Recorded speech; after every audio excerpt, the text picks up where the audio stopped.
course of several years, and that's great that they got them. My question is, how do we prevent that from, as regulators, putting guide rails in place that prevent that from sort of repeating itself? Or are you saying that we've already moved beyond a world where that could happen yet again?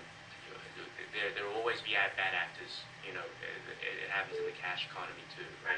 We haven't eliminated drug trafficking using cash, and the point is, at what point do you overly focus on one issue at the expense of others? I did a little kind of poking around on understanding, because Silk Road has certain Bitcoin addresses associated with it, and so you can actually do some research and figure out what proportion of transactions, Bitcoin transactions, were related to Silk Road.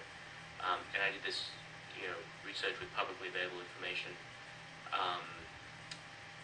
maybe 6 months ago, and it was about like 0.5% of Bitcoin transactions were related to buying drugs. So that's not zero.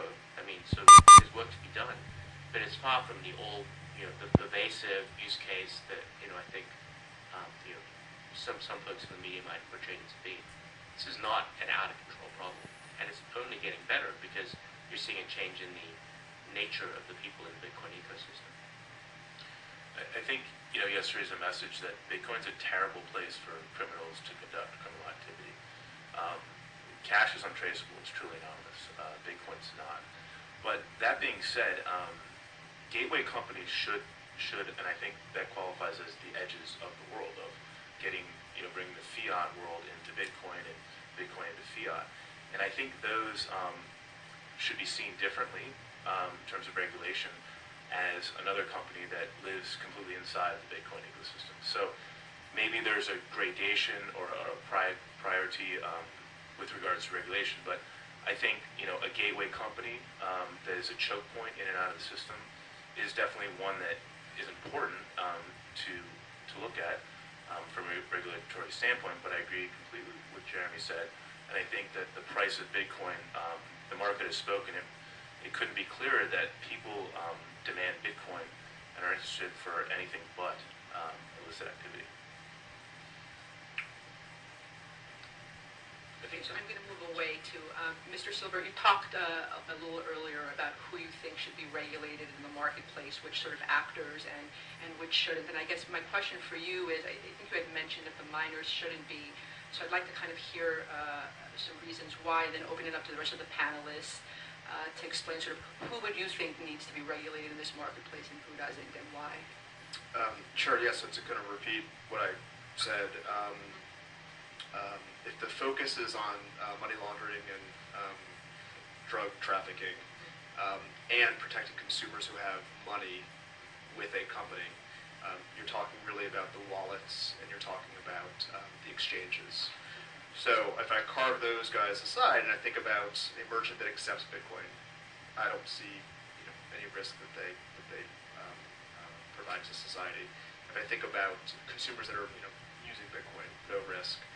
On the mining side, I can't think of somebody who is investing time and money to mine Bitcoin, how that can be used in illicit activities.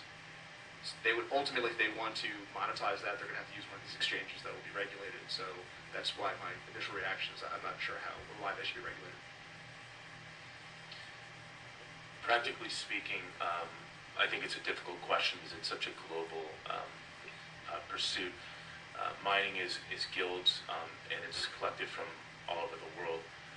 And it's also become such a professionalized, it's not a hobby anymore. So the mining outfits that you see are capitalized with 7 or 8 figure amounts of money. It's a huge endeavor.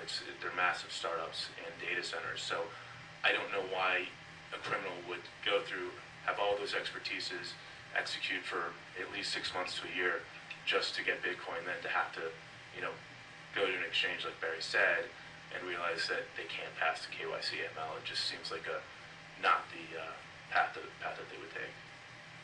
The way to think about miners is they are the infrastructure provider for Bitcoin. So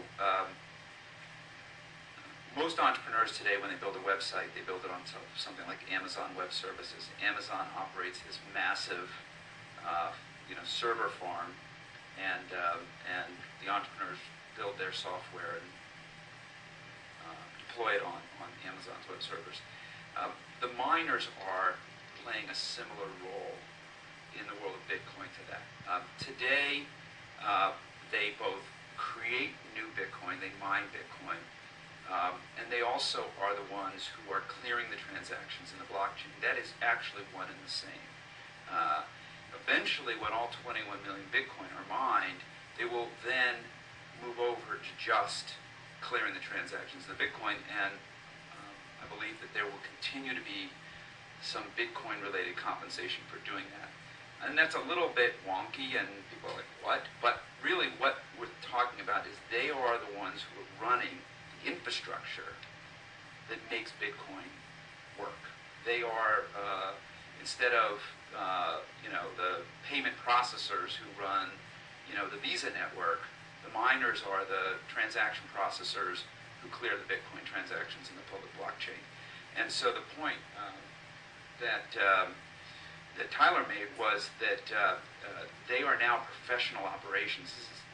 It's very, very hard to be a successful miner as a one-man band now. And so there are these large and getting larger server farms, well, they're not really servers, but computer farms that are essentially running the Bitcoin infrastructure, and that's what miners are. So I think when you think about would we need to regulate them, you say, do we need to regulate Amazon in the world of running websites?